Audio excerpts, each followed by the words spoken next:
Azusa marchait avec assurance en direction de son immeuble de bureau. En entrant, plusieurs employés levèrent les yeux vers elle, la reconnaissant immédiatement. Ses propositions et ses dossiers remportaient régulièrement des prix. Arrivée au portique d'entrée, elle y passa son badge. Mais lorsqu'elle voulut avancer, le portique resta fermé. Intriguée, elle baissa les yeux, pour découvrir qu'elle avait, en réalité, scanné une carte de visite de service de plomberie au lieu de son identifiant. Pendant ce temps, dans le département de la publicité, Koskei se débattait avec la pile de dossiers qui l'attendait lorsqu'Azusa entra et se dirigea vers son bureau. Plusieurs collègues la saluèrent à son arrivée, tandis que les autres continuaient d'affluer dans l'open space. Une fois les salutations passées, chacun retourna rapidement à son travail.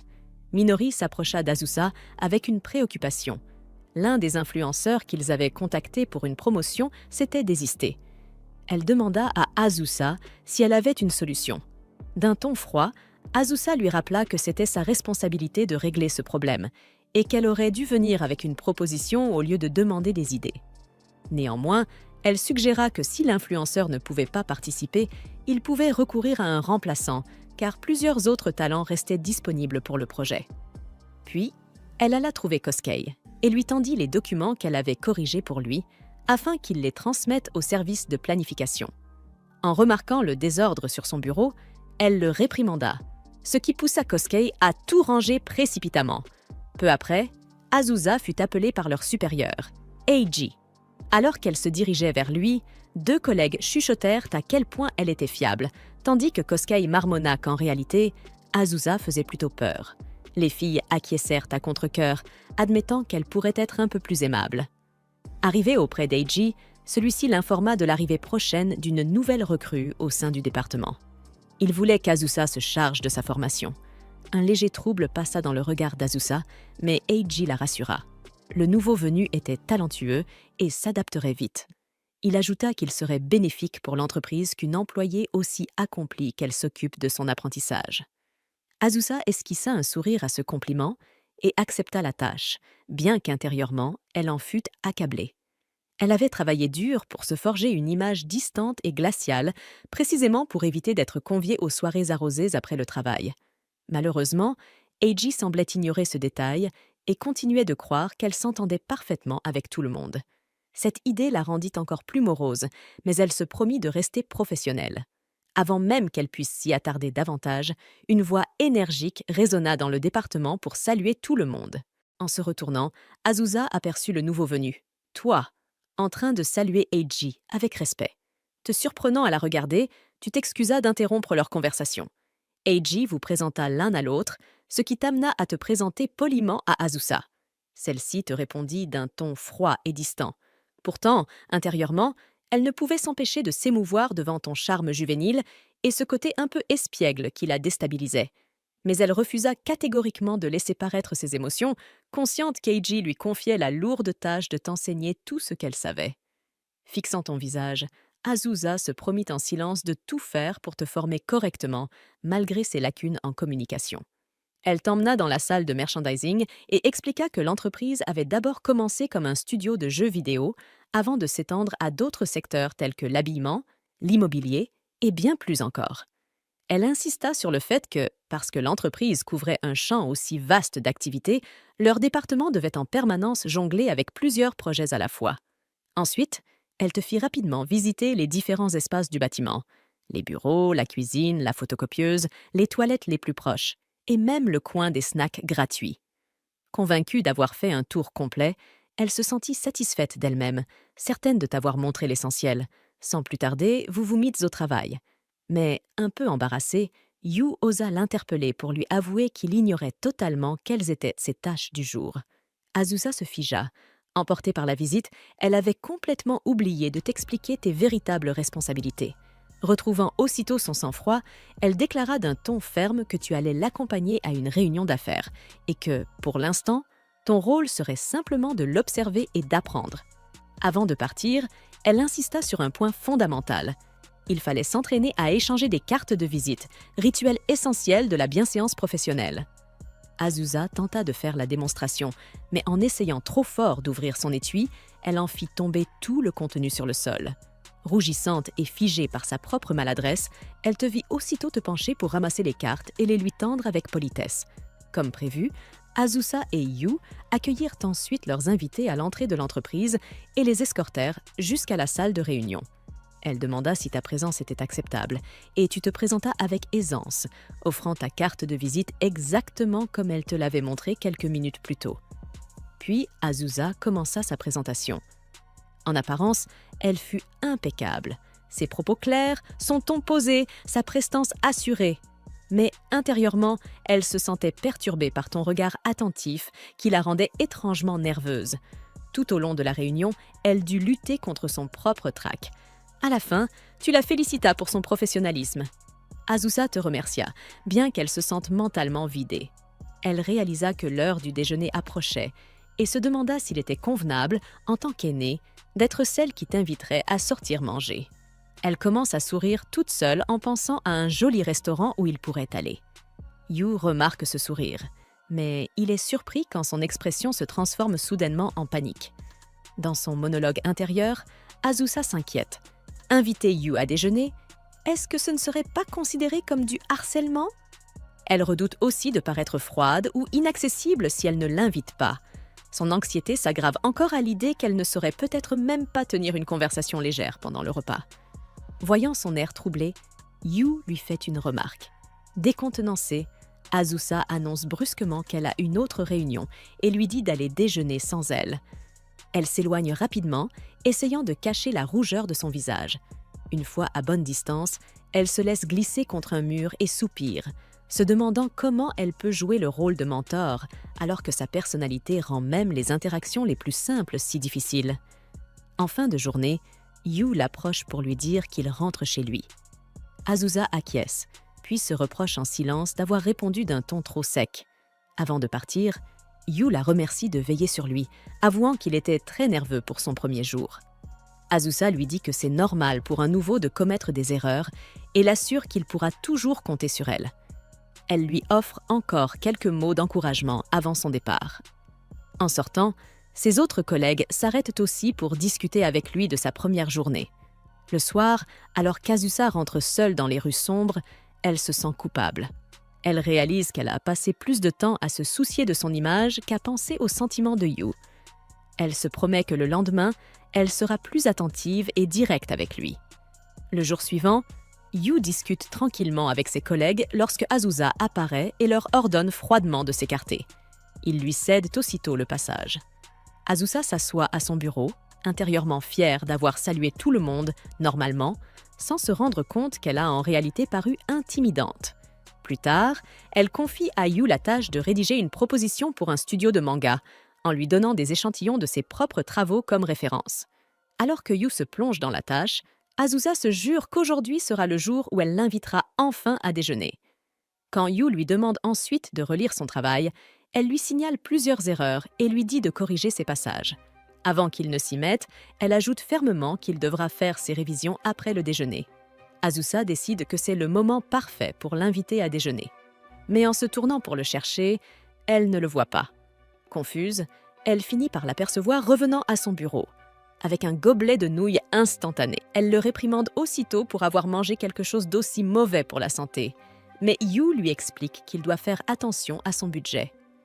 Azusa choisit de ne pas insister et détourne le regard, se sentant coupable d'avoir manqué son occasion et d'avoir peut-être été trop dure, surtout qu'elle ignorait sa situation financière. Yu, cependant, remarque la mine abattue de sa supérieure.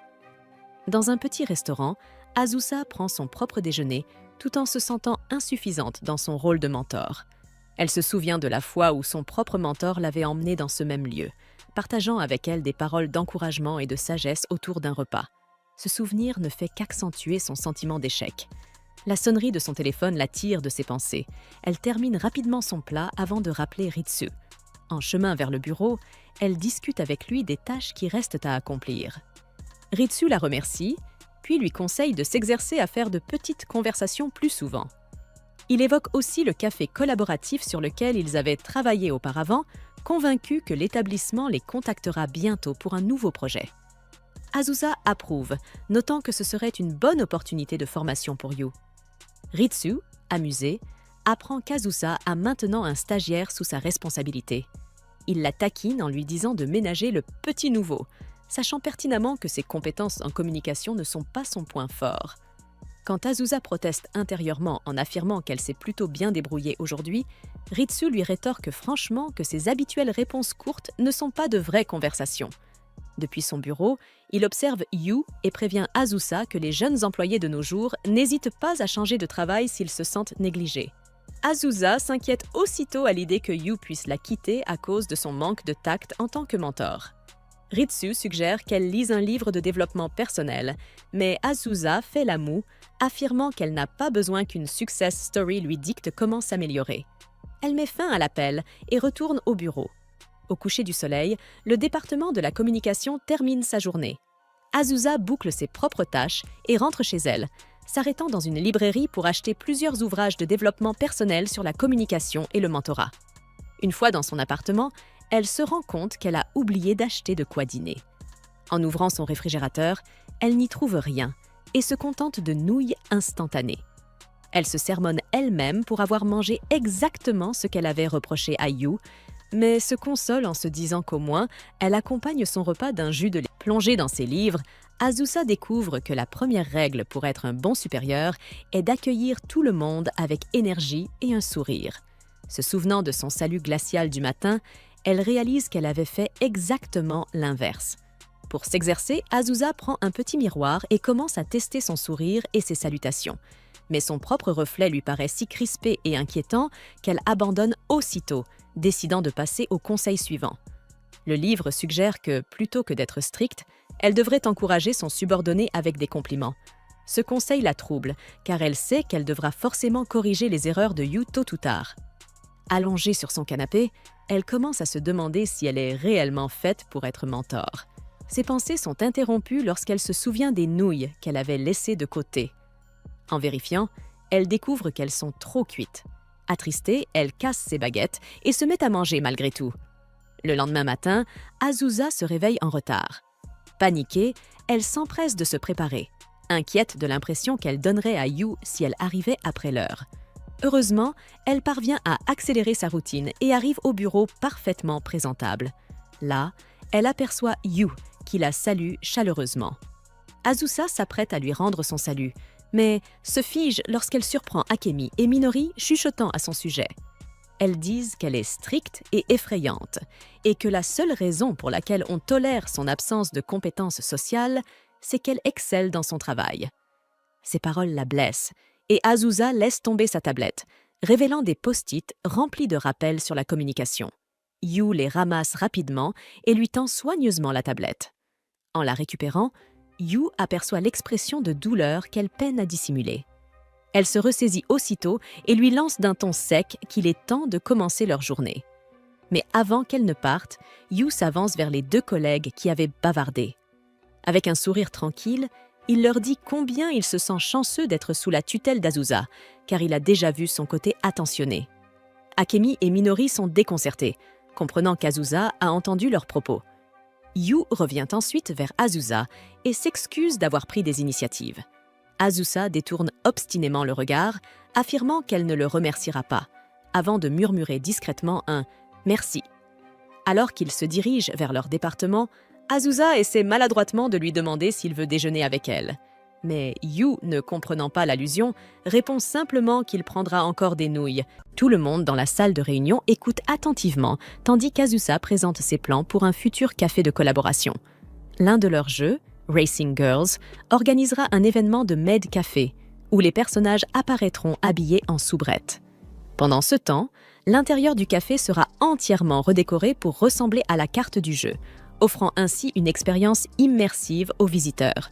Yu observe depuis le côté, admirant à quel point Azusa paraît calme, confiante et professionnelle pendant sa présentation. Une fois la réunion terminée, Azusa et Yu accompagnent leurs invités jusqu'à la sortie du bâtiment. Leurs partenaires se disent ravis du projet, affirmant que la dernière collaboration avait été un grand succès, attirant de nombreux nouveaux fans. Dès que les invités partent, Azusa annonce d'un ton ferme à Yu qu'il participera lui aussi au café collaboratif. Elle lui ordonne d'examiner ses plans de projet et de compléter plusieurs documents en se basant sur son travail précédent. Alors qu'elle se tourne pour rentrer, Azusa se promet en silence que ce jour sera celui où elle invitera enfin Yu à déjeuner. Mais lorsqu'elle scanne sa carte d'identité à la porte, celle-ci est rejetée. Elle s'est trompée de carte. Plus tard, au bureau, Azusa observe Yu en train de jouer à Racing Girls. Yu lève les yeux vers elle et lui demande si elle joue réellement au jeu qu'elle gère. Azusa confirme que oui, expliquant que cela lui permet de mieux comprendre les clients en expérimentant le jeu elle-même. Ce qu'elle ne lui dit pas, c'est qu'elle aime sincèrement jouer. Concentrée sur Yu, elle lui conseille de continuer à s'entraîner avant de finaliser sa propre proposition. Suivant son conseil, Yu lance une course, mais s'écrase presque immédiatement. Décidant de lui montrer l'exemple, Azusa lui demande son téléphone, secrètement soulagée de pouvoir enfin mettre à profit ses talents de joueuse pour guider son collègue. Avant de rejoindre l'entreprise, elle avait été une gameuse passionnée, travaillant même à temps partiel comme testeuse de jeux vidéo à l'université. Encore aujourd'hui, elle préfère le jeu vidéo aux sorties sociales. Prenant le téléphone de Yu, elle lance une course, mais se rend vite compte que c'est plus difficile qu'elle ne le pensait.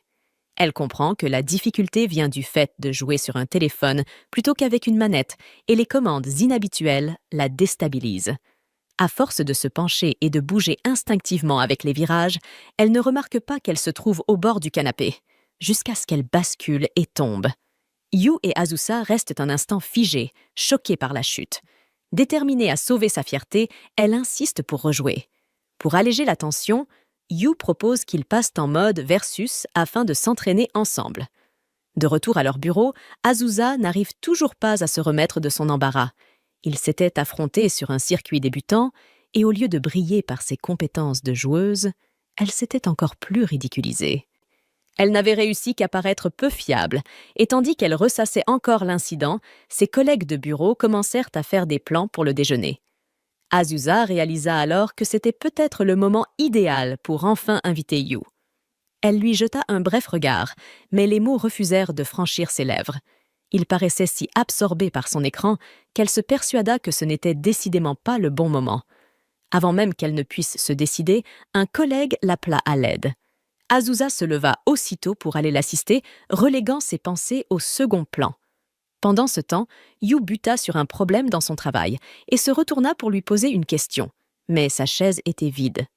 L'apercevant un peu plus loin en train d'aider quelqu'un, il attendit patiemment qu'elle revienne. Juste au moment où il allait l'appeler, leur chef d'équipe la convoqua et Azusa s'éloigna sans hésiter après s'être assuré que son collègue pouvait se débrouiller seul. Un collègue assis à proximité invita alors Yu à déjeuner, prétextant vouloir discuter d'un sujet important. En entendant quelques bribes de conversation, Azusa se blâma intérieurement d'avoir laissé passer sa chance encore une fois. Elle tenta de se reconcentrer sur la tâche confiée par leur supérieur, mais ses pensées ne cessaient de revenir vers Yu.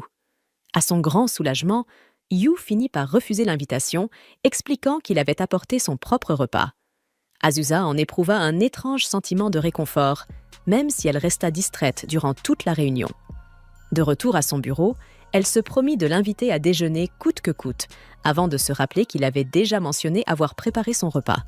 Elle envisagea alors de lui proposer le déjeuner du lendemain, mais craignit que cela ne paraisse trop direct, voire trop insistant. Alors qu'elle hésitait encore, un bruit de plastique attira son attention. Yu sortait un bol de nouilles instantané de son sac.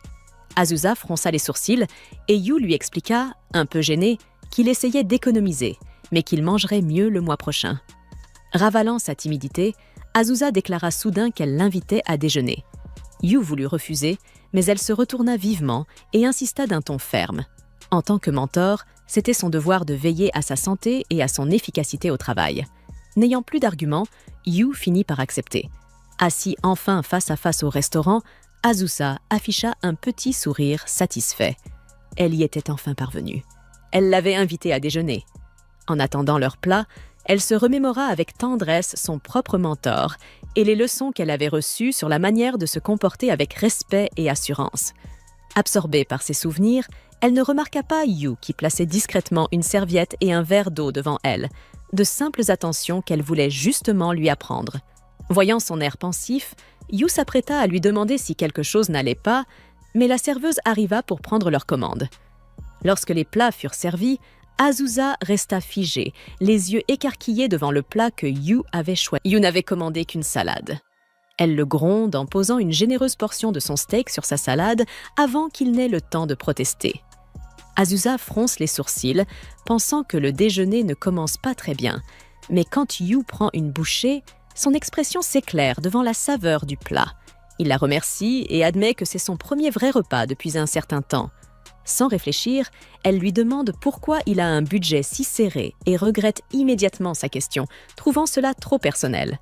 Yu hésite, puis avoue qu'il a acheté un kit de modélisme coûteux et qu'il a décidé de réduire ses repas à cause de cela. À sa surprise, Azusa ne semble pas du tout le juger. Au contraire, elle lui dit calmement qu'il n'y a rien de mal à se faire plaisir avec ce qu'on aime, mais qu'il ne doit pas négliger sa santé dans le processus. Yu hoche la tête, promettant de faire mieux, tandis qu'Azusa se promet en silence d'arrêter de passer des nuits blanches à jouer à de nouveaux jeux. Pour détendre l'atmosphère, Azusa lui propose de refaire des parties du jeu de course afin de renforcer leur proposition. Plus tard dans la nuit, Azusa passe des heures à jouer au jeu de course jusqu'à ce qu'elle obtienne enfin la première place en utilisant les commandes sur mobile. Son estomac grogne de protestation, lui rappelant qu'elle n'a pas encore mangé. En ouvrant son réfrigérateur, elle ne trouve que 2 œufs et pas de nouilles udon. Alors elle se contente de nouilles au curry instantané et d'une boisson aux légumes. En regardant son repas, elle réalise qu'elle n'a aucun droit de faire la leçon à Yu sur les repas équilibrés alors qu'elle fait exactement la même chose. Le lendemain, Azusa se rend au bureau, visiblement plus fatiguée que d'habitude. Elle avait veillé toute la nuit à jouer à Racing Girls. Malgré sa fatigue, elle se sent satisfaite d'elle-même, car maintenant Yu peut lui poser n'importe quelle question sur le jeu et elle pourra répondre avec assurance. Au travail, Azusa observe Yu assis à côté d'elle. Il semble préoccupé par quelque chose, ce qui lui rappelle avec tendresse comment elle était lorsqu'elle était encore débutante. Elle se souvient que le conseil de son mentor était de toujours poser des questions lorsque c'était nécessaire. Le fait que son mentor le souligne rendait son supérieur beaucoup plus accessible. Décidée à faire de même, elle dit fermement à Yu qu'il devrait lui poser ses questions immédiatement dès qu'il en a une. Yu la remercie de s'en inquiéter, mais la rassure en lui disant qu'il va bien. Cette réponse surprend un peu Azusa, car elle avait prévu de l'aider aujourd'hui. En retournant à son travail, elle jette un coup d'œil à Yu en s'attendant à ce qu'il lui pose une question, mais il ne le fait pas. Elle essaie de rester près de lui, prétextant aller chercher de l'eau et revenir, mais Yu ne dit rien. Finalement, Azusa tente de le pousser à poser une question, mais Yu décline poliment l'offre une fois de plus. Azusa se dirige vers les canapés, se demandant pourquoi Yu ne l'a pas encore approché. Elle commence à s'inquiéter d'avoir peut-être créé une atmosphère peu accueillante et que le déjeuner d'hier n'ait pas suffi à la rendre plus accessible. Elle décide que la solution est simple. Il lui suffit de l'inviter à nouveau à déjeuner aujourd'hui. Si elle montre à quel point elle peut être fiable et s'assure qu'il mange correctement, il pourrait se sentir assez à l'aise pour venir la voir en cas de besoin. Avec ce plan en tête, Azusa retourne dans le bureau, déterminée à inviter Yu à déjeuner. Cependant, elle entend une conversation entre lui et leurs collègues au sujet du déjeuner. Yu accepte d'aller avec eux et suggère même d'inviter Azusa, mais les autres rejettent l'idée. Ils disent à Yu qu'Azusa ne veut jamais se joindre à eux et qu'elle participe rarement aux événements de l'entreprise. Yu semble surpris, mais accepte malgré tout de déjeuner avec eux. Entendant ses pas s'approcher de la sortie, Azusa s'éloigne rapidement, espérant qu'ils n'ont pas remarqué qu'elle écoutait. Une fois la porte de l'ascenseur fermée, elle jette un coup d'œil depuis le coin, se sentant de nouveau découragée d'avoir échoué à l'inviter. Azusa décide de passer sa pause déjeuner seule dans un parc voisin. Alors qu'elle mange un repas modeste, elle réfléchit à la rapidité avec laquelle Yu apprend et à ses compétences déjà impressionnantes. Cette pensée l'inquiète, car s'il continue à assimiler les choses aussi vite, il pourrait bientôt trouver ses leçons inutiles. Elle se rend également compte qu'elle ne lui a pas vraiment montré ses meilleures qualités ces derniers temps. Avant qu'elle ne puisse s'attarder davantage, son téléphone sonne. C'est un appel d'un de leurs partenaires commerciaux, et elle décroche immédiatement dans son ton habituellement posé. Pendant ce temps, Yu et ses collègues passent par le parc en revenant au bureau. Yu aperçoit Azusa au téléphone, travaillant avec diligence même pendant sa pause. Il s'arrête un instant pour l'observer, silencieusement impressionné, jusqu'à ce que ses collègues l'appellent et qu'il se dépêche de les rejoindre. À la fin de la journée, Azusa remarque que Yu est toujours à son bureau. Elle tente de lui offrir son aide, mais il insiste pour dire qu'il a seulement besoin de peaufiner la proposition et que tout le reste est déjà pris en charge. À la sortie de l'immeuble, Azusa passe sa carte, mais hésite à quitter complètement le portail. La culpabilité la tiraille de laisser Yu travailler seule, alors elle se tourne vers leur appartement. En le voyant concentré à son bureau, elle se sent soudain gênée de l'interrompre. Tentant de se faufiler discrètement, elle se fait rapidement surprendre par Yu. Rougissante, elle explique qu'elle est revenue parce qu'elle avait oublié de terminer certaines tâches, puis s'assoit et allume son ordinateur. Le temps passe, et Azusa finit par rappeler à Yu qu'il devrait rentrer, car le dernier train est sur le point de partir. Yu refuse, disant qu'il a presque fini, mais la remercie de s'inquiéter pour lui et lui dit qu'elle devrait partir avant lui. Puis, presque timidement, il avoue qu'il trouve sa proposition inspirante, pas seulement pour l'écriture elle-même, mais pour tout son éthique de travail. Il veut créer quelque chose dont elle serait fière. Lorsqu'il se tourne vers elle, il est surpris de voir des larmes monter dans ses yeux. Il lui tend rapidement des mouchoirs, et Azusa lui dit que, même si c'est bien de travailler dur, il ne devrait pas se surmener. Elle ajoute qu'il s'en sort vraiment bien, même beaucoup mieux qu'elle ne l'avait fait lorsqu'elle avait commencé. Yu la remercie d'être attentionnée et de l'avoir invitée à déjeuner, avouant qu'il sait qu'elle préfère manger seule. Pris de panique, Azusa laisse échapper qu'elle voulait en réalité manger avec lui, que cela n'avait absolument rien de gênant. En réalisant ce qu'elle vient de dire, son visage devient d'un rouge vif et elle cache son embarras en lui disant sévèrement de finir son travail. Lorsque Yu termine enfin, Azusa réserve un taxi pour eux, mais le processus prend tellement de temps que Yu s'endort en attendant. Azusa dépose silencieusement son manteau sur lui et lui attache même son écharpe autour du cou. Yu se réveille, surpris d'être ainsi emmitouflé, tandis qu'Azusa sourit simplement pour elle-même, satisfaite, en attendant leur voiture. Azusa et Yu sont invités à discuter des préparatifs d'une prochaine fête arrosée, organisée pour célébrer le mariage imminent d'un de leurs collègues. À la simple mention du mot « mariage », Azusa ressent une légère angoisse lui serrer la poitrine, se rappelant combien sa mère la presse ces derniers temps de rencontrer quelqu'un. Leur supérieur leur explique qu'ils comptent combiner la célébration du mariage avec la fête de bienvenue de Yu, pour n'en faire qu'un seul événement. Il ajoute qu'il souhaite confier l'organisation à Yu, estimant que ce sera une bonne occasion pour lui d'apprendre à recevoir des invités. Il demande également à Azusa de guider Yu dans le choix du restaurant et du cadeau pour le couple. Azusa accepte, tout en sentant une inquiétude monter en elle. Elle sort rarement avec ses collègues et n'a aucune idée des restaurants qu'ils pourraient apprécier, encore moins du genre de cadeaux à acheter. Une fois leur patron parti, laissant les préparatifs entre leurs mains, Azusa, tâchant de paraître sûre d'elle, déclare qu'ils vont commencer la planification immédiatement. Peu après, tous deux se retrouvent dans une boutique de produits de luxe. Yu observe les étagères avec curiosité, se demandant quel serait le meilleur cadeau à offrir. Azusa lui explique que l'art d'offrir un présent est une compétence essentielle, non seulement dans le milieu professionnel, mais aussi pour apprendre à évoluer dans la société. Pendant que Yu parcourt les vitrines, Azusa sort discrètement son téléphone pour chercher en ligne quel cadeau conviendrait le mieux. Elle peste intérieurement contre son manque d'expérience. Sa nature introvertie l'a poussée à éviter tant de mariages qu'elle ne se souvient même plus du dernier auquel elle a assisté. Elle se rappelle aussi qu'elle n'a plus été invitée à des mariages récents, sans doute parce qu'elle n'a jamais montré beaucoup d'intérêt auparavant. Malgré tout, elle est déterminée à bien guider Yu, même si elle est aussi perdue que lui. Ses yeux s'arrêtent bientôt sur une étagère remplie de tasses. Un ensemble en particulier attire son attention, une paire de mugs assortis décorés d'adorables chats. Yu remarque la lueur d'intérêt dans son regard alors qu'elle en saisit une pour l'examiner de plus près. Intrigué, il s'approche et lui demande si elle pense que ces mugs feraient un bon cadeau. La proximité soudaine de Yu la surprend et, dans un geste maladroit, elle laisse tomber la tasse, qui se brise au sol. Yu s'excuse aussitôt de l'avoir surprise, mais Azusa insiste que ce n'est pas sa faute. Lorsque la vendeuse s'approche pour vérifier, Azusa ne peut s'empêcher de se dévaloriser à cause de sa maladresse habituelle. Elle tente d'insister pour payer la tasse cassée, mais Yu demande calmement s'il reste une autre paire disponible, car il souhaiterait les acheter. Azusa proteste, affirmant qu'elle devrait au moins partager les frais, mais Yu répond simplement qu'il aime le design et qu'il compte bien les utiliser lui-même. Avant qu'elle puisse répliquer, il est déjà à la caisse en train de régler la note. Azusa se sent vaincue et se promet de trouver, coûte que coûte, le cadeau parfait pour le couple.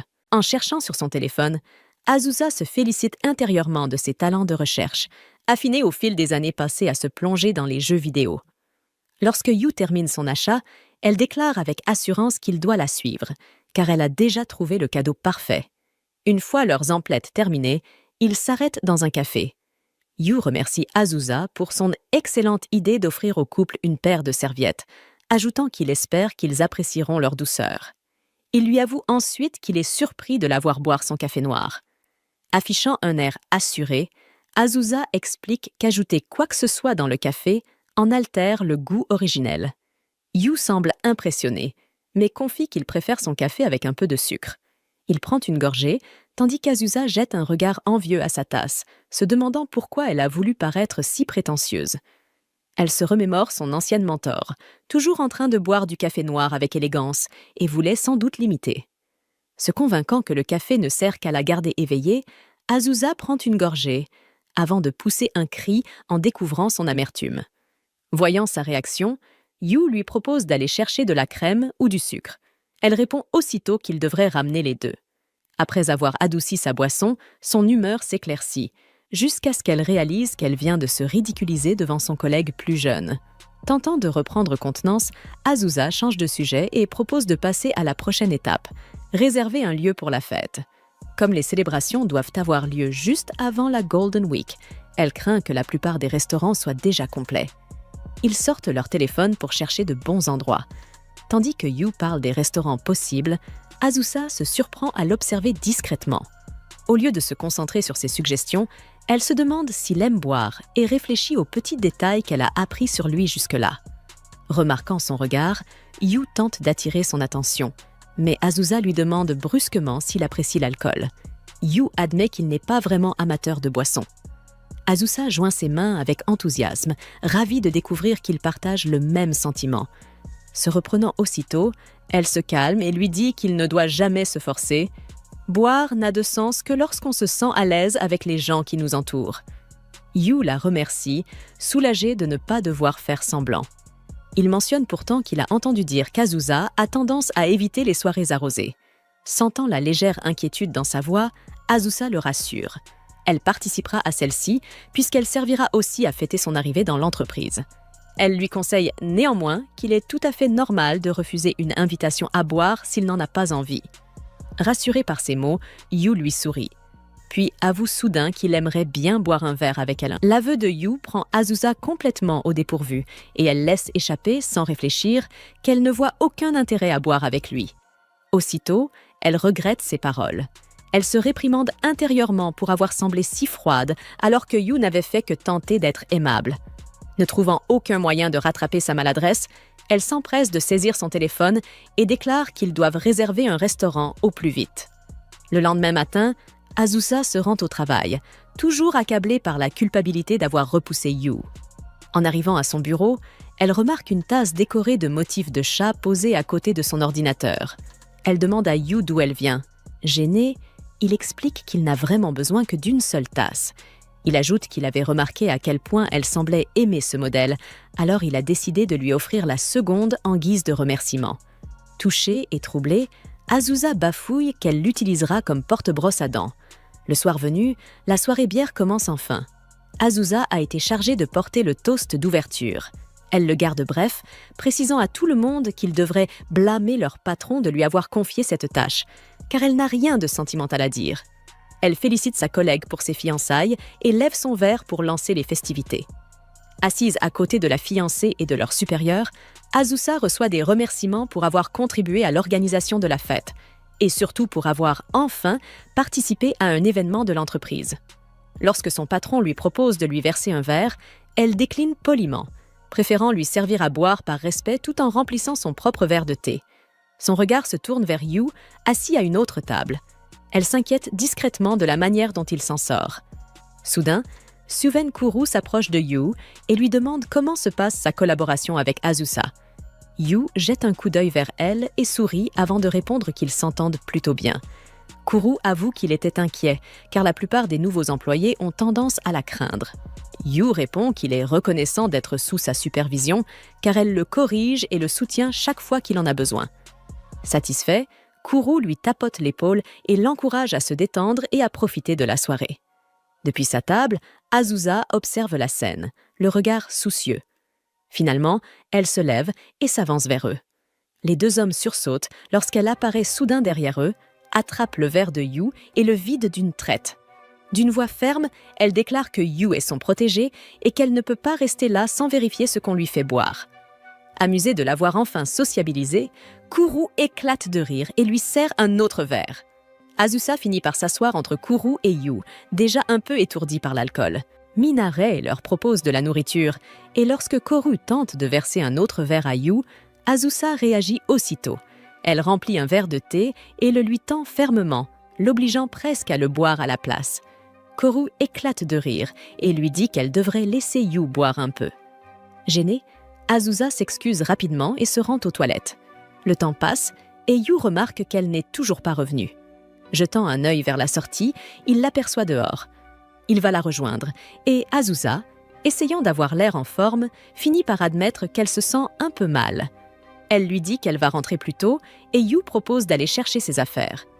Lorsqu'il revient dans la salle, les autres expriment leur déception en apprenant qu'Azusa s'en va, surtout parce que c'était la première fois qu'elle participait à l'une de leurs soirées.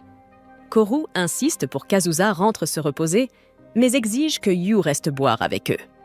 Yu tente de se défiler pour lui rapporter ses affaires, mais ses collègues l'en empêchent. C'est alors qu'Azusa réapparaît dans la pièce, le visage fermé. Elle annonce qu'elle vient de recevoir un appel d'un client mécontent du travail de Yu et qu'elle doit en discuter avec lui immédiatement. Yu reste un instant perplexe. Il ne se souvient d'aucune erreur, avant de remarquer le regard discret d'Azusa. Il comprend qu'elle lui tend une porte de sortie. Jouant le jeu, il s'excuse auprès du groupe et quitte rapidement la salle, prétextant des affaires urgentes. Sur le chemin du retour, Azusa s'excuse d'avoir provoqué une telle scène et de l'avoir entraînée dehors si tôt.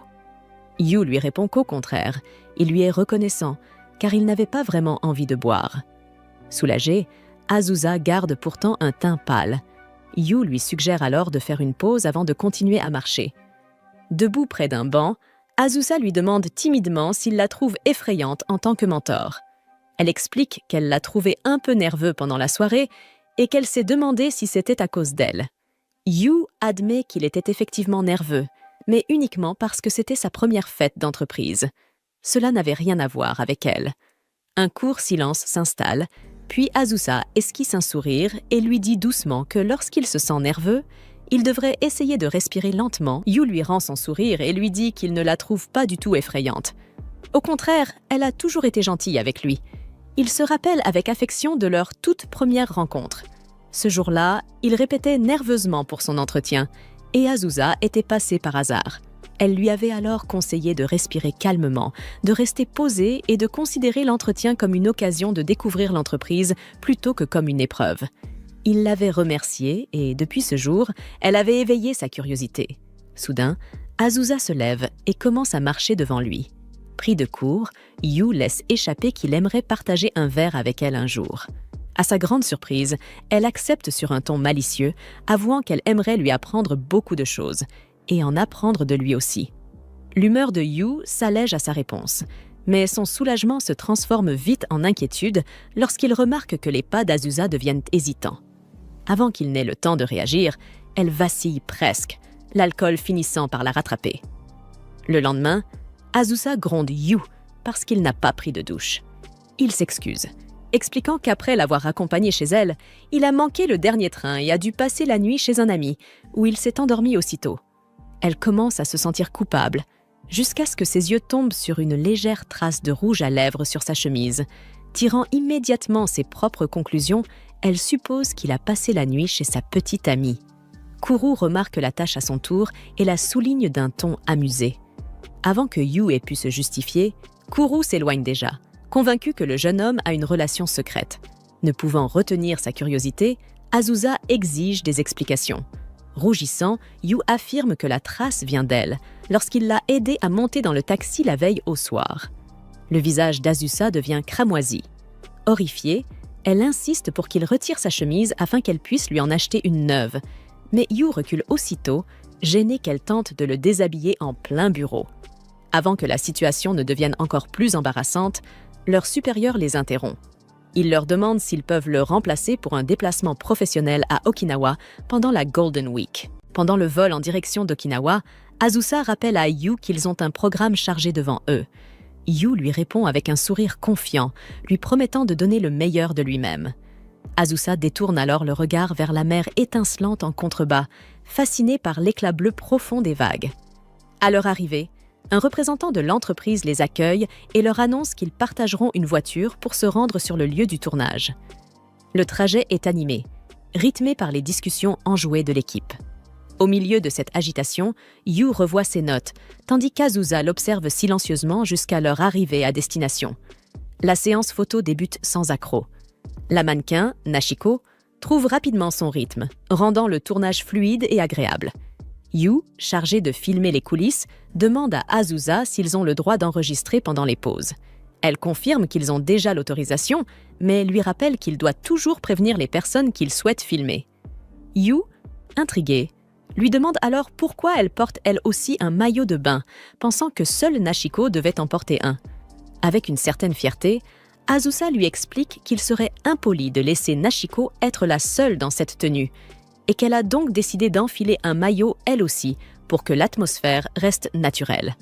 Yu, un peu gênée, lui répond que ce n'était pas nécessaire, puisque le mannequinat en maillot fait partie du travail de Nashiko.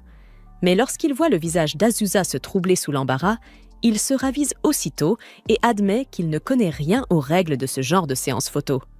Soudain, une rafale de vent emporte le chapeau de soleil de Nashiko jusque dans la mer. Sans hésiter, Azusa plonge à sa poursuite et parvient à le récupérer. Tout le monde la regarde, impressionné, tandis qu'elle brandit le chapeau avec un sourire triomphant. De retour sur la plage, elle remet le chapeau à une assistante, qui la remercie chaleureusement. Yu, inquiet, lui tend une serviette, mais Azusa refuse, préférant se laisser sécher naturellement. Avec une pointe d'orgueil, elle déclare que finalement, c'était une excellente idée d'avoir mis un maillot de bain. Yu rit doucement et lui dit qu'il en portera un aussi, la prochaine fois qu'ils tourneront ce type de séance. Réalisant soudain à quel point elle a pu paraître enthousiaste, Azusa devient un peu mal à l'aise. À ce moment-là, un membre de l'équipe s'approche d'elle pour la féliciter, la couvrant de compliments sur sa silhouette. Mais lorsqu'il tend la main pour effleurer son bras, quelque chose s'agite en Yu. Il émet un petit son pour interrompre la scène. Aussitôt, tous les regards se tournent vers lui. Yu, nerveux, improvise. Il annonce que Nashiko est en pause et qu'il doit aller vérifier si tout va bien. Le membre de l'équipe s'excuse précipitamment et s'éloigne, prétextant qu'il doit aussi aller acheter des rafraîchissements pour tout le monde. Dans un geste de remerciement, Azusa tapote légèrement le bras de Yu pour le remercier d'avoir interrompu cet homme. Tous deux se dirigent ensuite vers l'endroit où Nashiko se repose, même si Yu ne peut s'empêcher de ressentir un léger malaise. La séance photo continue dans divers lieux. Yu s'implique pleinement, filmant tout, aidant l'équipe dès qu'on a besoin de lui. Azusa, toujours à proximité, veille à ce qu'il s'intègre bien et collabore sans problème avec le reste du groupe. À la fin de la journée, Yu est complètement épuisé. Alors qu'il se repose, Azusa pose une bouteille d'eau fraîche contre sa joue pour le rafraîchir et la lui tend, inquiète qu'il soit déshydraté. Il boit de longues gorgées tandis qu'Azusa l'observe avec tendresse, le félicitant pour son travail acharné. Réalisant qu'elle a prononcé ces mots avec trop de naturel, son visage s'empourpre aussitôt. Pour cacher sa gêne, elle lui dit de finir la bouteille avant de s'éloigner brusquement. Le soir venu, l'équipe célèbre cette première journée de tournage réussie. Tout le monde est ravi d'être à Okinawa, profitant du travail comme de la bonne ambiance. Les compliments pleuvent. On félicite Azusa pour avoir si bien organisé le planning, rendant le déroulement de la séance fluide et sans accroc. On remercie également Yu pour son aide précieuse. Soudain, la scène s'anime. Des artistes sifflent pour attirer l'attention, et la musique traditionnelle emplit l'air. Les danseurs invitent tout le monde à les rejoindre. Les hommes doivent faire le mouvement de la pierre, tandis que les femmes font celui du papier. L'équipe, enjouée, décide de participer et pousse Yu et Azusa à danser eux aussi. Azusa hésite, nerveuse, trop timide pour avouer qu'elle ne sait pas danser. Yu l'encourage aussitôt et se met à danser au rythme de la musique, maladroitement, complètement à contretemps, mais avec enthousiasme. Voyant cela, Azusa se sent coupable d'être restée en retrait alors que son cadet ose se lancer sans honte. Elle respire profondément et finit par le rejoindre. Le visage de Yu s'illumine en la voyant danser à ses côtés. Peu à peu, toute l'équipe se laisse entraîner par la musique. Même Azusa, oubliant sa timidité, sourit largement en dansant avec tout le monde. Yu ne peut s'empêcher de remarquer à quel point elle est belle lorsqu'elle lui adresse ce sourire. Plus tard, de retour à l'hôtel, Yu s'écroule sur son lit, troublé par ce qu'il ressent pour Azusa. Soudain, la sonnette retentit. Lorsqu'il ouvre la porte, il la trouve debout devant lui. Azusa lui tend quelques crèmes en lui faisant remarquer qu'il est gravement brûlé par le soleil. Yu baisse les yeux et constate en effet qu'il a oublié d'appliquer de la crème solaire. Azusa le réprimande gentiment. Puisqu'ils font la promotion d'une marque de crème solaire, il doit donner l'exemple et prouver qu'il l'utilise réellement. Le visage de Yu se fane légèrement, mais Azusa adoucit aussitôt sa voix pour lui expliquer que les rayons du soleil à Okinawa sont particulièrement forts, peu importe la saison. Reconnaissant sa tentative de le réconforter, Yu esquisse un sourire et lui promet d'appliquer de la crème solaire dès le lendemain. Le jour suivant, la séance photo se déroule dans un vaste champ. Toute l'équipe est de bonne humeur. Tout semble indiquer que la journée s'annonce aussi réussie que la précédente. Azusa remarque à quel point le soleil tape fort, mais le tournage continue comme prévu. Contrairement à la veille, centré sur la plage, le thème du jour met en valeur les lieux emblématiques de la ville d'Okinawa. Il visite même un sanctuaire où Nashiko tire une prédiction dans une petite boîte de fortune. Après avoir visionné les photos du sanctuaire, l'équipe retourne à la plage pour discuter des dernières étapes. Comme tout est désormais bouclé, Azusa annonce avec un grand sourire que l'après-midi est libre. Les membres de l'équipe exultent à la nouvelle. Ils vont enfin pouvoir explorer Okinawa à leur guise. Azusa, cependant, hésite. Elle aimerait inviter Yu à faire un peu de tourisme avec elle, mais craint que cela paraisse autoritaire, ou qu'il préfère simplement passer son temps seul. De son côté, Yu se demande ce qu'Azusa compte faire.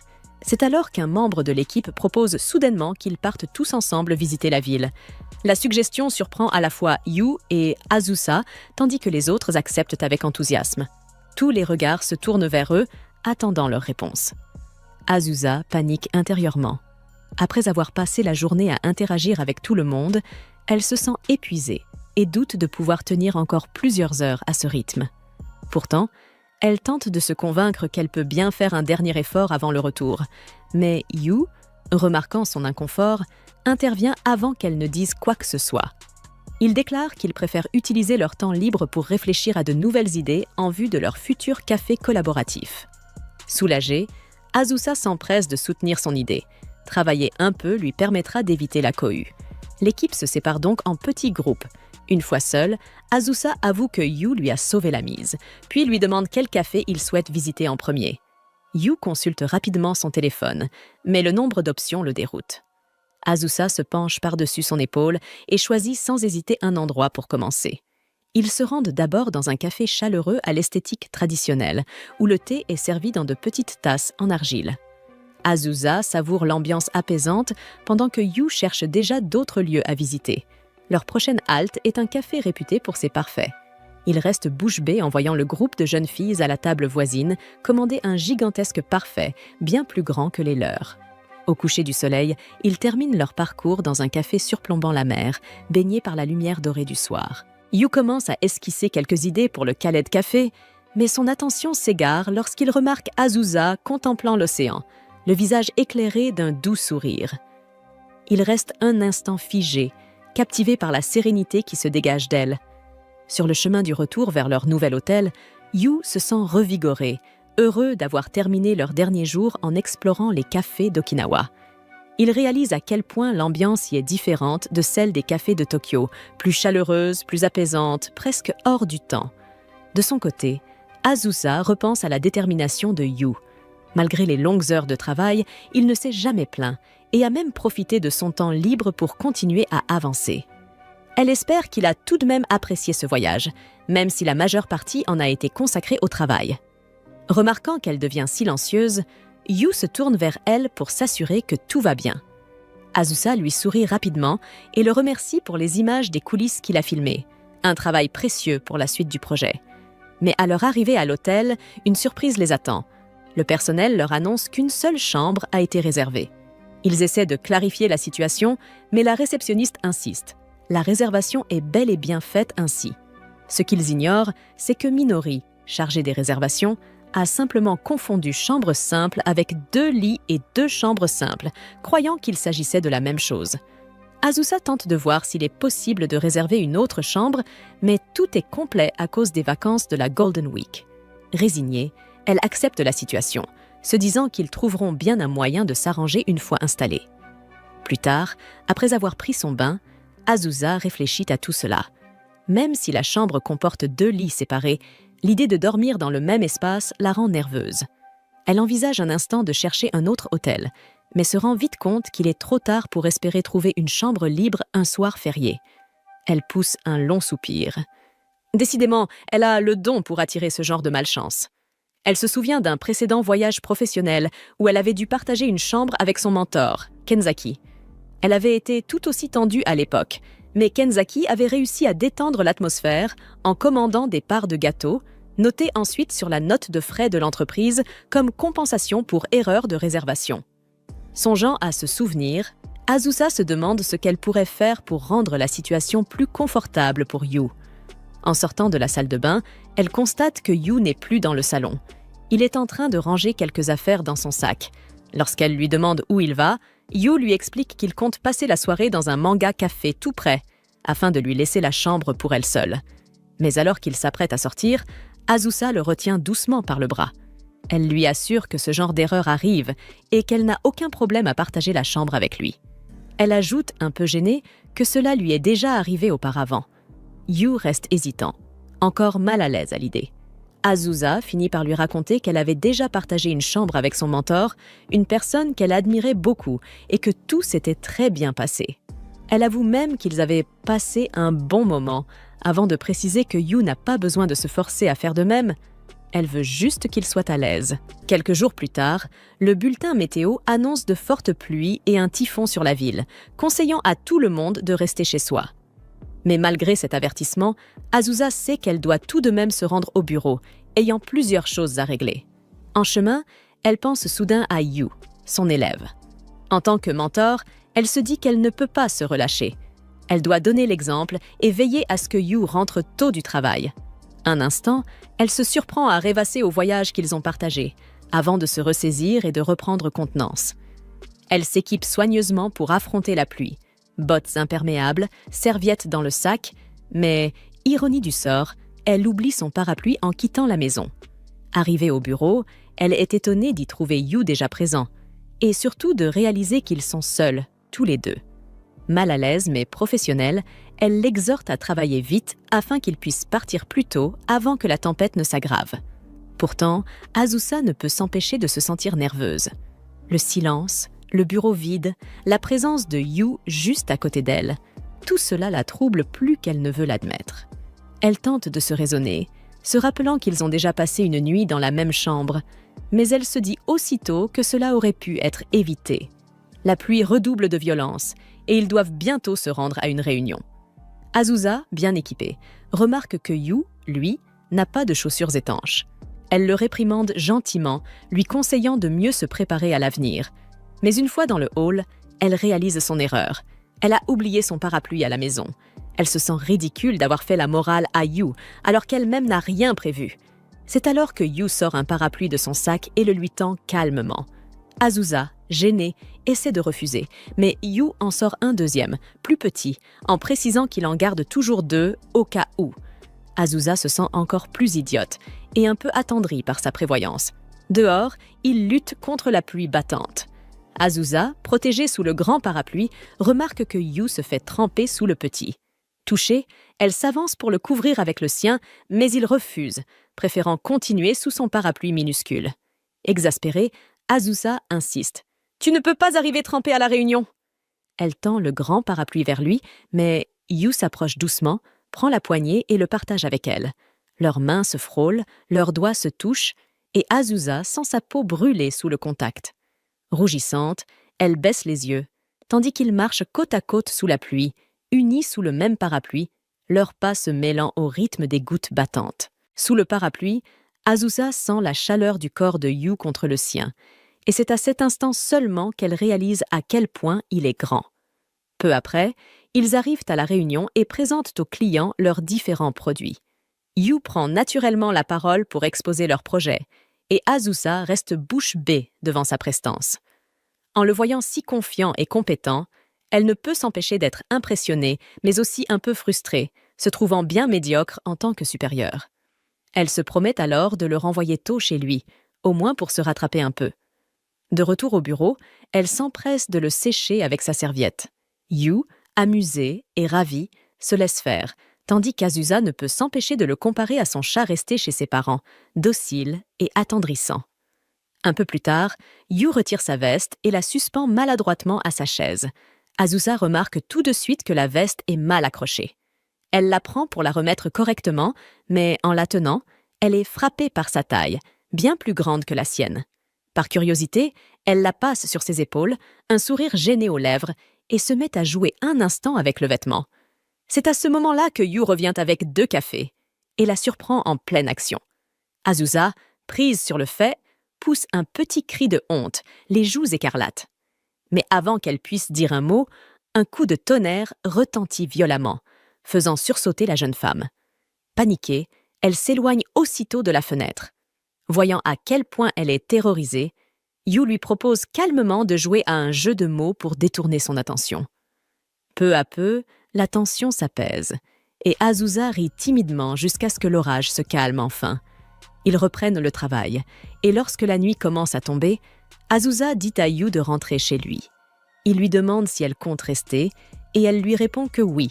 Elle travaillera depuis chez elle le lendemain, donc elle veut terminer quelques tâches aujourd'hui. Gentiment, Yu lui propose de l'aider. Ses yeux s'illuminent à cette offre, et elle lui demande d'aller chercher un dossier au département des ventes, pendant qu'elle assiste à une réunion en ligne. En le voyant partir, Azusa se demande comment il peut être aussi attentionné. Pendant ce temps, Yu arrive au service des ventes, où il retrouve une vieille connaissance. Les 2 hommes échangent quelques mots chaleureux, puis son ami lui demande un petit coup de main, s'il n'est pas trop occupé. Toujours serviable, Yu accepte sans hésiter. De son côté, Azusa termine sa réunion, fière d'avoir réussi à faire partir Yu plus tôt. Mais à sa grande surprise, lorsqu'elle lève les yeux, Yu est toujours là. Elle lui demande, un peu agacée, pourquoi il n'est pas encore parti. Yu explique calmement qu'il aidait un ami, le même qu'il avait soutenu quand il cherchait du travail. Cette justification met Azusa hors d'elle. Furieuse, elle se lève d'un bond et marche d'un pas vif vers le département des ventes. Lorsqu'elle retrouve l'ami en question, elle le réprimande sévèrement. La voix tremble. Le collègue d'Azusa tente de se justifier, affirmant qu'il avait bien précisé à Yu qu'il ne devait l'aider que s'il était libre. Mais Azusa ne croit pas un mot de ses explications. Furieuse, elle le fixe droit dans les yeux et lui rétorque d'un ton glacial que, en tant que supérieur, ils savent très bien qu'un junior ne refuse presque jamais une demande d'un aîné, et qu'il a profité de cette situation. Elle ajoute sèchement qu'il est hors de question de faire supporter à Yu des tâches supplémentaires, surtout si cela l'oblige à faire des heures supplémentaires. Puis, sans attendre de réponse, elle tourne les talons et quitte la pièce, laissant derrière elle un lourd silence. Le collègue, embarrassé, s'excuse auprès de Yu, qui le rassure avec un sourire gêné. Yu remercie ensuite Azusa pour avoir pris sa défense. Elle, toujours un peu bougonne, lui rappelle qu'il a parfaitement le droit de dire non, même à un supérieur. Yu hoche doucement la tête, comprenant le message. Plus tard, alors qu'ils s'apprêtent à rentrer chez eux, la tempête redouble de violence. Le vent est si fort qu'Azusa manque de s'envoler avec son parapluie. Voyant cela, Yu s'empresse de venir à son secours et lui propose de partager son parapluie. D'un ton calme mais assuré, il lui dit « Même si je suis ton junior, je reste un homme. Laisse-moi au moins te protéger du vent. » Azusa, touchée par ces paroles, accepte. Ils avancent côte à côte, luttant contre la pluie battante et le vent furieux, serrés sous le même parapluie. Azusa ne peut s'empêcher de rougir en voyant la détermination de Yu, son visage concentré, son corps tendu pour la protéger. Soudain, une rafale plus violente manque de les déséquilibrer et Yu penche involontairement vers elle. Azusa, paniquée, lui dit de se pencher de l'autre côté pour ne pas être mouillée, mais Yu réplique avec un léger sourire. « Penche-toi plutôt vers moi. » Ces mots font battre le cœur d'Azusa et lorsque le vent souffle de nouveau, elle n'a pas d'autre choix que de se rapprocher de lui, leurs épaules se touchant, leurs pas s'accordant dans la tempête. Dans le train du retour, le silence s'installe, un peu gêné, un peu chargé d'une douce tension. Ils se remercient mutuellement pour cette journée, chacun évitant le regard de l'autre. Au moment de descendre, Yu tend son parapluie à Azusa. « Prends-le, il pleut encore fort. » Azusa, touchée, accepte et lui tend sa serviette en échange, pour qu'il puisse se sécher une fois chez lui. Plus tard, de retour à la maison, Azusa pose le parapluie de Yu à côté du sien dans l'entrée. Elle reste un instant immobile, le cœur battant, réalisant doucement qu'elle commence à éprouver des sentiments pour lui. De son côté, Yu, assis chez lui, essuie ses cheveux avec la serviette d'Azusa, un sourire discret aux lèvres, ressentant, lui aussi, quelque chose de nouveau et d'inattendu. Quelques jours plus tard, Azusa prévoyait d'inviter Yu à boire un verre, en se demandant comment elle pourrait bien le séduire subtilement. Mais au moment où elle allait passer à l'action, elle le surprit en train de discuter avec une autre fille. Intriguée, Azusa se demanda qui elle pouvait bien être et supposa qu'il s'agissait sans doute d'une nouvelle recrue. Soudain, la jeune fille invita Yu à un festival de feux d'artifice, et même si Azusa ressentit une petite pointe de jalousie, elle se réjouit que son collègue fasse connaissance avec d'autres nouveaux employés. Cependant, lorsque plusieurs collègues plus âgés surgirent à leur tour, annonçant qu'ils voulaient se joindre à eux, Azusa fulmina intérieurement. Des seniors comme eux ne feraient qu'embarrasser les nouveaux. Alors, d'un pas décidé, elle s'avança et déclara qu'elle aussi souhaitait venir. En entendant cela, les collègues plus âgés prirent peur et annulèrent aussitôt leur idée de participer, laissant ainsi Azusa victorieuse. Mais elle se tourna ensuite vers les deux jeunes et leur dit qu'elle plaisantait, qu'ils devraient en profiter entre juniors, sans les aînés pour les gêner. À sa grande surprise, Yu et la jeune fille insistèrent pour qu'elle les accompagne. La nouvelle se présenta alors. Elle s'appelait Mio, une autre recrue venue d'un autre département. Mio expliqua qu'en réalité, le plan consistait à rassembler tous les nouveaux employés de l'entreprise pour une sortie entre collègues.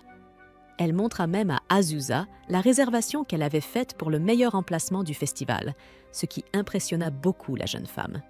Azusa pensa néanmoins qu'il serait plus judicieux de les laisser entre eux, de peur de gâcher leur ambiance.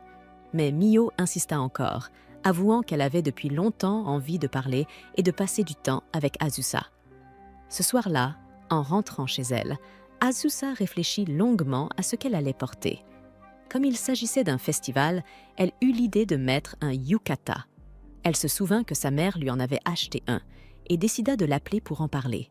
Sa mère, toute excitée, crut aussitôt qu'il s'agissait d'un rendez-vous amoureux. Azusa, gênée, la rassura aussitôt en lui disant que non, personne n'avait encore touché ses joues, une manière assez maladroite de dire qu'il ne s'agissait pas d'un date romantique. Elle demanda ensuite à sa mère de lui envoyer une photo du yukata en question, mais en le voyant, Azusa trouva qu'il avait l'air affreusement ringard. Elle décida alors qu'elle irait en acheter un nouveau elle-même. Le lendemain, un peu nerveuse, elle se rendit dans une boutique de yukata, hésitant sur le modèle à choisir. Une vendeuse vint gentiment lui proposer son aide, mais Azusa, mal à l'aise, la repoussa un peu sèchement, ce qui fit fuir la pauvre employée. Tout en feuilletant le catalogue, Azusa se surprit à se demander quel style de yukata Yu aimerait la voir porter. Rougissant aussitôt à cette pensée, elle secoua la tête, choisit rapidement un modèle qu'elle jugea pas trop mal et décida d'en rester là. De retour chez elle, Azusa essaya d'apprendre à enfiler son yukata en regardant des vidéos sur YouTube. Mais après avoir visionné des dizaines de tutoriels et passé des heures à s'y acharner, elle n'y arriva toujours pas. Le lendemain, découragée, elle alla voir Mio. En lui parlant du yukata, Mio lui révéla que personne n'avait prévu d'en porter, ce qui fit réaliser à Azusa qu'elle s'était un peu trop emballée. Cependant, grâce à son enthousiasme, Mio décida finalement d'en mettre un aussi. Ravie d'entendre cela, Azusa lui demanda alors comment elle comptait enfiler le sien. Quand Mio expliqua qu'elle allait simplement se rendre dans un salon pour laisser des professionnels s'en charger, Azusa décida d'en faire autant.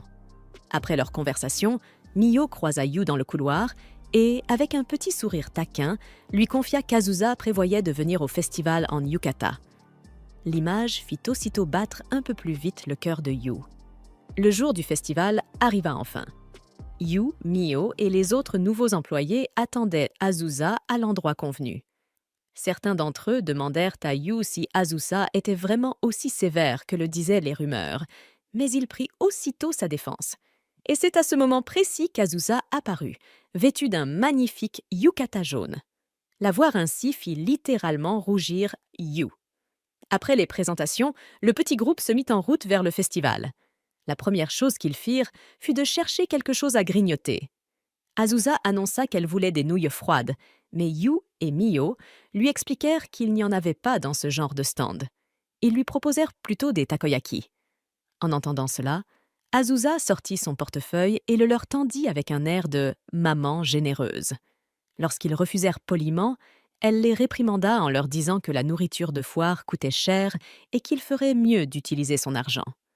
Devant son insistance, ils finirent par accepter.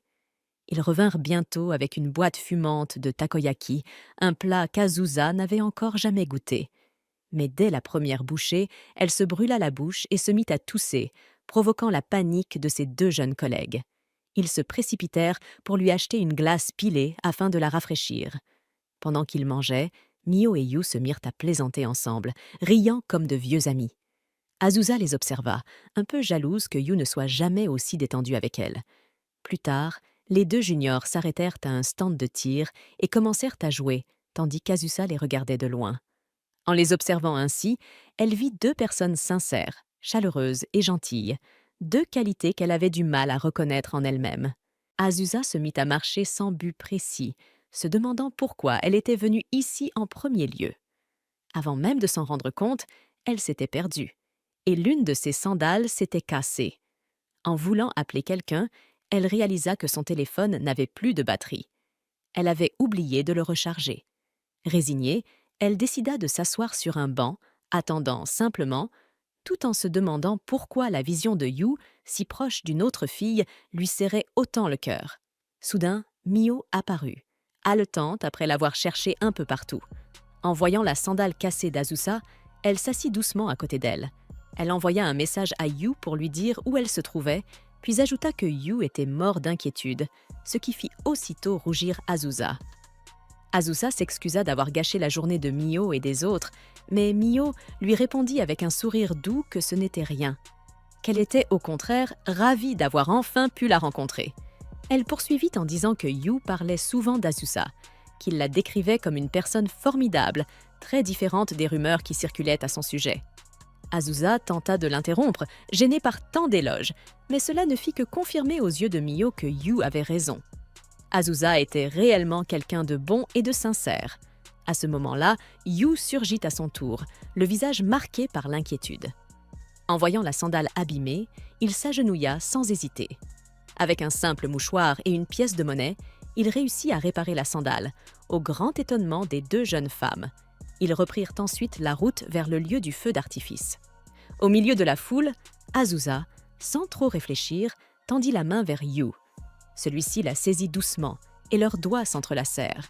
Tous deux se sentirent soudain terriblement nerveux, mais aucun ne voulut lâcher.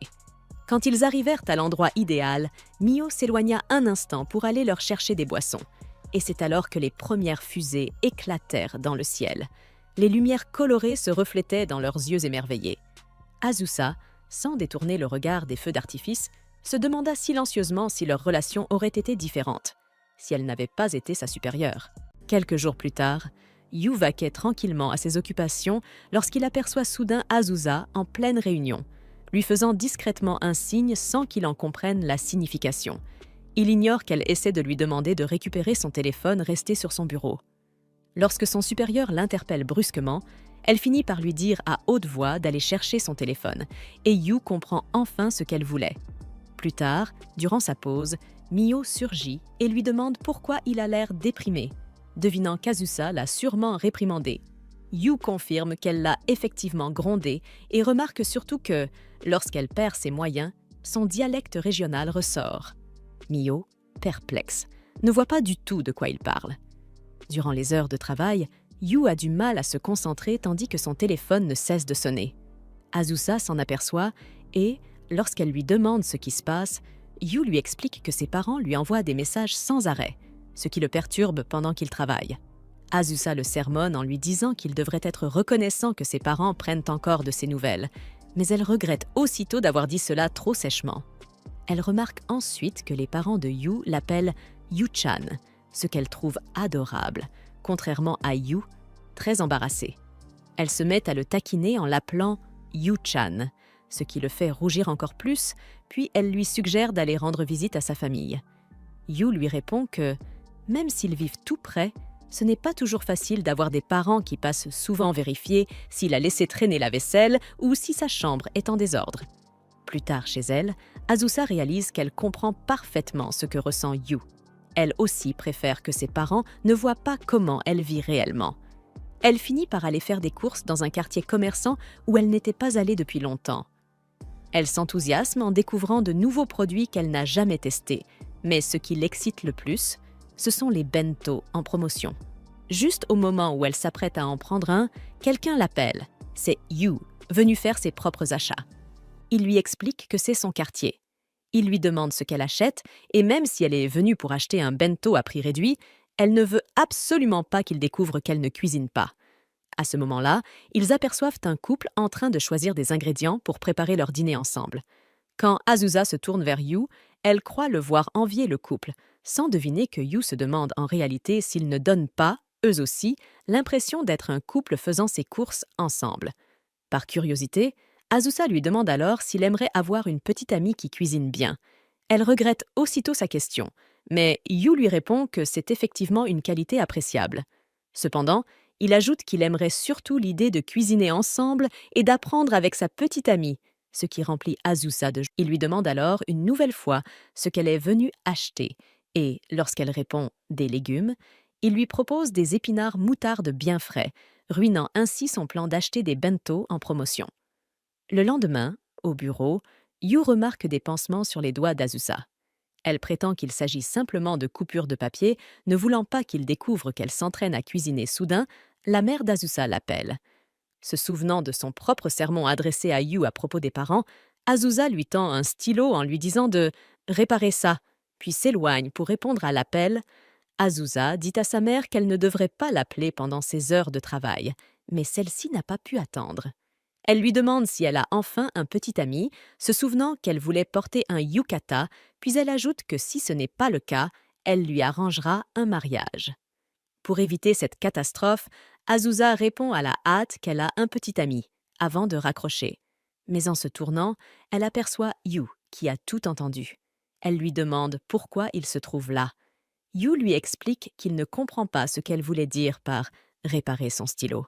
C'est là qu'Azusa réalise que son dialecte régional s'est échappé et que par « réparer », elle voulait simplement dire « ranger ». Elle demande à Yu si son dialecte ressort souvent. Il essaie de la rassurer, mais son expression trahit la vérité. Alors Azusa lui dit de ne pas hésiter à lui demander des explications si jamais son dialecte ressort à nouveau. En s'éloignant, Yu ne peut penser qu'à une chose. Azusa a un petit ami. Cette idée le rend jaloux malgré lui. À ce moment-là, sa mère rappelle, lui disant qu'elle se trouve devant son appartement et qu'elle veut dîner avec elle, et avec son petit ami, afin de rencontrer son futur gendre. Voyant la panique sur le visage d'Azusa, Yu lui demande ce qui se passe. Elle lui explique la situation. Sa mère est chez elle et veut rencontrer son petit ami. Yu la félicite. Mais Azusa admet timidement qu'elle n'a en réalité aucun petit ami. Yu se sent soulagée et coupable de l'être. Profitant de l'occasion, il lui propose alors de jouer le rôle de son petit ami. Une fois la journée de travail terminée, ils se préparent ensemble, apprenant à mieux se connaître. Quand Azusa lui dit que son passe-temps est de jouer aux jeux vidéo, Yu répond qu'il adore ça lui aussi, et ils se découvrent une passion commune pour des jeux comme Final Fantasy. Ils se rendent ensuite au restaurant, et lorsque la mère d'Azusa arrive, Yu est stupéfait. Elle paraît si jeune qu'il croit un instant qu'il s'agit de la sœur d'Azusa. Yu se présente comme le petit ami d'Azusa, et la mère, ravie, est enchantée de enfin le rencontrer. Après 1 heure de discussion, elle demande à Yu ce qu'il aime chez sa fille Azusa devient toute rouge, consciente que Yu ne pourra évidemment pas répondre à une telle question. Mais avant qu'il ne dise quoi que ce soit, le téléphone d'Azusa sonne. Elle s'éloigne pour répondre, laissant Yu seule avec sa mère. La mère commence à lui parler davantage d'Azusa. Elle lui raconte qu'enfant déjà, Azusa était timide, maladroite, mais qu'elle faisait toujours ce qu'il fallait pour le bien des autres, même si cela lui attirait parfois la colère ou l'incompréhension des gens, ce que Yu connaît parfaitement. La mère demande alors à Yu de ne jamais détester Azusa pour cela. Il lui répond aussitôt qu'il ne pourrait jamais haïr sa senpai, car il a vu de ses propres yeux la gentillesse qu'elle cache sous son apparence stricte. Sans qu'il ne s'en rende compte, Azusa a tout entendu. Lorsque le moment arrive d'attendre le taxi de la mère, celle-ci révèle à Yu qu'elle sait très bien qu'ils ne sortent pas ensemble, puisqu'il a laissé échapper un « senpai » en parlant d'Azusa. Mais elle lui dit aussi qu'elle est heureuse que sa fille ait quelqu'un comme lui à ses côtés. Le taxi arrive. Avant de monter, la mère dit quelque chose à Yu, mais Azusa ne l'entend pas. Elle est trop loin. Le lendemain, Azusa invite Yu à déjeuner pour le remercier de son aide. Quand son plat arrive, des tomates accompagnent son repas. Elle dit qu'elle ne peut pas les couper. Yu lui demande alors si elle veut bien lui donner les tomates. Elle lui demande pourquoi, et il lui explique qu'il sait que dans son dialecte, couper signifie manger. Il a donc compris qu'elle ne voulait pas les manger, qu'elle n'aime tout simplement pas ça. Azusa devient écarlate en réalisant que Yu apprend son dialecte pour elle. Elle lui demande ensuite ce que sa mère lui a dit avant de monter dans le taxi. Yu se rappelle très bien. La mère lui avait confié qu'Azusa lui faisait vraiment confiance. Preuve en est qu'elle laisse ressortir son dialecte devant lui. Mais Yu refuse de lui révéler cette confidence. Il lui dit simplement qu'il gardera cela secret. Ayla avait beaucoup d'ennemis. L'unité de Shino se montrait méfiante à son égard, tout comme les domestiques. Dans tous les cas, elle estimait qu'il valait mieux rester seule. Par accident, elle heurta une jeune femme sur laquelle du vin avait été renversé, mais elle prit cela pour du sang. Avec tant de regards braqués et l'odeur d'alcool de la jeune femme, Ayla lui proposa de l'accompagner aux toilettes pour qu'elle se nettoie. La jeune femme ressortit dans une magnifique robe neuve qu'Ayla lui avait donnée, grâce à Yomi. Apparemment, il l'avait glissée parmi ses affaires quand elle ne regardait pas. Cette fille était d'une beauté différente de celle de Konoha. Ayla lui demanda alors comment elle en était arrivée là, mais la jeune femme ne souhaitait pas parler, affirmant que ce n'était pas quelque chose à révéler aux autres. Elle finit par expliquer qu'elle était la fille de son père et d'une maîtresse. Récemment, sa mère était décédée en ville et la maison de son père l'avait accueillie. Mais sa sœur aînée avait un caractère épouvantable. Tellement épouvantable que cela rendait la jeune fille folle. La sœur aînée ne gagnait jamais son propre argent, mais se moquait du travail de sa mère. Et en raison de la différence de statut, elle était traitée comme une esclave. C'est en fait cette sœur aînée qui avait renversé du vin sur elle, la ridiculisant devant tout le monde. La jeune femme se présenta alors sous le nom de Minoa Camélia. Et comme Minoa n'avait pas grandi dans la noblesse, elle ne connaissait pas le visage d'Ayla. Sol et Jennifer vinrent alors vérifier qu'Ayla allait bien, confondant Minoa avec son amie. Si l'on ouvrait le « Dark History », on pouvait voir l'obscurité que le vrai Konoha portait dans son cœur à l'égard des personnages féminins. Dans le récit, Konoha était entouré exclusivement d'hommes, qu'ils soient inconscients ou simplement présents. Les femmes, si elles existaient, n'avaient soit aucune histoire, soit elles étaient traitées comme de la merde. Ces rôles étaient généralement attribués à de jolis garçons efféminés. Au fur et à mesure que l'histoire avançait, il devenait nécessaire d'introduire des personnages féminins. Et, sous l'influence d'une dame de son quartier, elles étaient toutes essentiellement lesbiennes. Oui, je cite l'anime à 100% ici. Ayla regrettait profondément ses écrits. Yu s'excuse rapidement auprès d'elle. Mais Azusa s'excuse aussi, rejetant la faute sur elle-même pour ne pas l'avoir suffisamment supervisée. Ce geste surprend totalement Yu et Mio, mais Azusa leur demande de laisser cette discussion pour plus tard et de se concentrer sur la mise en place du présentoir. Alors que tout le monde reprend le travail, Azusa se réprimande mentalement de ne rien avoir dit la veille quand Yu l'avait informée de la livraison. Peu après, le gérant de la boutique, affichant un sourire étrange, les interrompt pour annoncer que 3 employés à temps partiel viennent de démissionner, laissant le trio complètement choqué. Sans autre solution, Yu, se sentant comme un raté, s'excuse encore, mais Azusa lui propose d'appeler quelques contacts, lui assurant que ce n'est pas de sa faute. Dès que tout le monde se remet au travail, Azusa regarde autour d'elle et remarque qu'il y a très peu d'employés pour gérer la foule à l'extérieur. Elle disparaît silencieusement. Yu s'en rend vite compte et demande à Mio, mais elle aussi ignore où Azusa est passée. Désemparée, Yu redoute qu'elle soit furieuse parce qu'il a mis son travail en péril. Mais Azusa réapparaît derrière lui et lui ordonne d'arrêter de perdre du temps et de retourner travailler. Yu se retourne, stupéfait, et la découvre vêtue de la petite tenue de soubrette, lui annonçant fièrement qu'elle doit montrer l'exemple. Elle lui dit avec audace d'arrêter de se morfondre et de se remettre au travail, mais regrette aussitôt son ton dès qu'elle tourne le dos, souhaitant lui avoir parlé plus gentiment. À la surprise générale, Azusa se retourne de nouveau, attrape Yu par la cravate, lui tapote la tête comme s'il était un chiot trempé, puis repart en paradant comme une autruche, convaincue d'avoir parfaitement rempli son rôle de mentor. Peu après le début de l'événement, les autres soubrettes font un travail admirable pour divertir la foule. Pendant ce temps, Azusa ressemble à Chucky. Elle est un véritable désastre ambulant et fait même fuir quelques clients. Elle se déplace si maladroitement qu'elle finit par renverser du ketchup sur le plat d'un client. Elle s'excusa et proposa de lui apporter une nouvelle assiette, mais le client éclata de rire et fit semblant d'adorer le ketchup, uniquement pour lui éviter l'embarras. En passant au siège suivant, elle tenta une danse maladroite tout en jouant à pierre-papier-ciseaux. Les clients réagirent à peine à sa prestation bancale, mais ils se mirent à l'acclamer dès qu'il gagnait la partie. Leur enthousiasme éclaira le visage d'Azusa, heureuse de constater qu'elle n'était pas un désastre complet. Toute la journée, Azusa ne cessa de trébucher dans ses services. Elle tombait, renversait des boissons, mélangeait les commandes encore et encore. Elle ressentit une pointe de jalousie en voyant Mio exécuter son travail avec une aisance déconcertante. Refusant d'abandonner, elle se redressa et se promit de continuer à faire de son mieux pour contribuer à la réussite du tout premier événement de Yu. Au moment où elle retournait travailler, une fille adorable l'arrêta pour lui demander une faveur. Pendant leur pause, Yu remercia Mio pour son aide et lui confia qu'il s'inquiétait de voir Azusa se surpasser uniquement à cause de lui. Il expliqua que ses mouvements, tout au long de la journée, semblaient forcés, comme les cliquetis d'un robot mal huilé. Mio lui répondit qu'Azusa ne se forçait absolument pas. Au contraire, elle voulait qu'il s'appuie davantage sur elle. Elle tenta de le lui expliquer, même si Yu ne comprenait pas vraiment.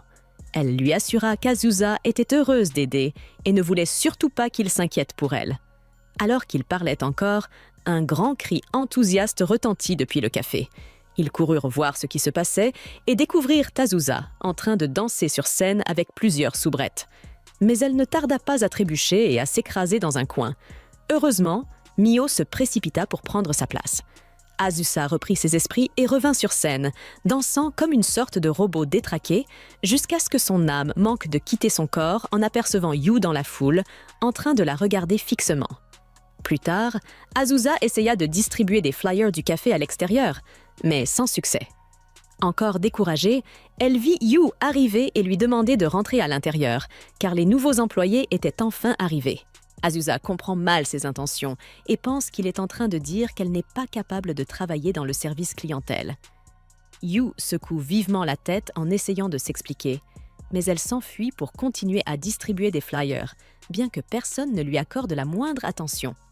À ce moment-là, ils se retournent tous les deux et voient d'autres filles exceller dans leur travail, ce qui attriste Azusa. Elle accepte alors le conseil de Yu et décide de laisser cette tâche aux autres. Pendant qu'elle se repose, elle commence à se plaindre auprès de Yu, lui disant à quel point elle est nulle en service clientèle. Tous deux tombent d'accord que, tout comme les autres soubrettes, Mio est vraiment douée dans ce qu'elle fait. Yu essaie alors de réconforter Azusa en lui disant qu'elle est très bonne pour superviser les autres et que sans elle, son premier événement aurait été un désastre. Même s'il tente de la complimenter, Azusa est trop bornée pour comprendre ce qu'il veut dire, ce qui finit par frustrer Yu. Il essaie donc de lui remonter le moral en lui avouant toutes les choses qu'il ne sait pas bien faire, comme nager et plein d'autres maladresses. La seule chose qui parvient enfin à la faire rire, c'est le fait que Yu a du mal à lisser ses cheveux, raison pour laquelle il vient parfois travailler avec les cheveux bouclés. Une fois remise, Azusa décide courageusement de poursuivre son aventure en tant que maid. Peu après, ils entrent à l'intérieur et voient Mio elle aussi passer une mauvaise journée avec un client difficile. Azusa s'approche alors pour le secouer un peu. Son air menaçant fait même peur à Yu qui essaie de lui dire de se calmer. Mais à leur grande surprise, cette réaction rend le client louche encore plus heureux.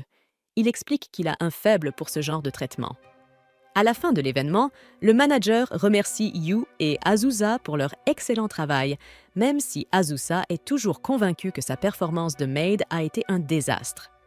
Plus tard, Azusa demande à Yu pourquoi le client de tout à l'heure était heureux, alors qu'elle n'avait fait qu'être elle-même. Il lui montre l'affiche d'un personnage de jeu qui lui ressemble et Azusa comprend enfin que le client était un fan parce qu'elle a le même air farouche que ce personnage. Elle se place alors à côté de l'affiche en imitant la pose, pour plaisanter. Yu, quant à lui, ne trouve pas qu'Azusa ressemble à ce personnage. Selon lui, elle ressemble davantage à un maître qu'à une maid. Il lui explique qu'Azusa est le genre de personne qu'on devrait appeler maître, et qu'il n'arrive même pas à l'imaginer dans la peau d'une maid appelant les autres maîtres. Mio les interrompt bientôt et les invite à aller boire un verre pour fêter la réussite de leur événement. Alors qu'elle entraîne Azusa avec elle, Mio taquine Yu en l'appelant maître.